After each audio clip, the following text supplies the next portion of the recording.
Hello दोस्तों, आज आपको एक कहानी सुनाता हूं जिसे सुनकर आपको कुछ सिखाने को मिलेगा। इस कहानी का शीर्षक है टूटा हुआ घड़ा, द क्रैक्ड पॉट। एक पानी भरने वाला व्यक्ति एक व्यापारी के लिए काम करता था जो पहाड़ी के ऊपर रहता था।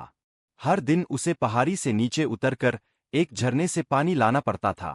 वह पानी को 2 घरों में भरता था जिन्हें वह एक डंडे के दोनों सिरों पर टांगकर अपने कंधों पर उठाकर ले जाता था। उनमें से एक घड़ा बिल्कुल सही था और लंबी यात्रा के अंत में हमेशा पूरा पानी पहुंचाता था। दूसरा घड़ा टूटा हुआ था और वह हमेशा आधा ही भरा हुआ पहुंचता था। सही घड़ा अपनी उपलब्धियों पर गर्व करता था, जबकि टूटा हुआ घड़ा अपनी कमी के कारण शर्मिंदा रहता था। एक दिन टूटे हुए घड़े ने पानी भरने वाले से कहा, मुझे लगता है कि मैं तुम्हारे लिए एक बोझ हूं।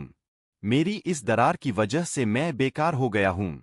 मैं आधा पानी रास्ते में ही गिरा देता हूं और मुझे बहुत शर्म आती है।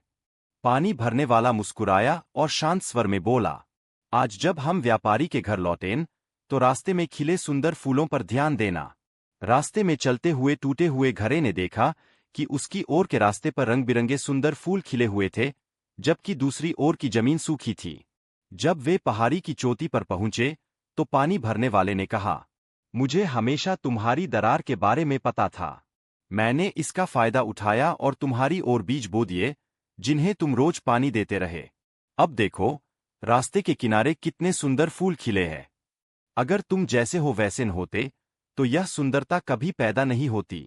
यह सुनकर टूटा हुआ घड़ा बहुत खुश हुआ। उसे समझ आ गया कि जिसे वह अपनी कमी समझता था, वही रास्ते के फूलों के लिए एक आशीर्वाद बन गई। टूटा हुआ घड़ा कहानी से हमें कई महत्वपूर्ण सीख मिलती है। हर कमी में भी कोई खासियत छिपी होती है।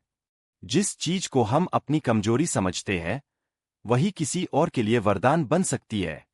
खुद को कम मत समझो। हम सब में कुछ न कुछ विशेष होता है।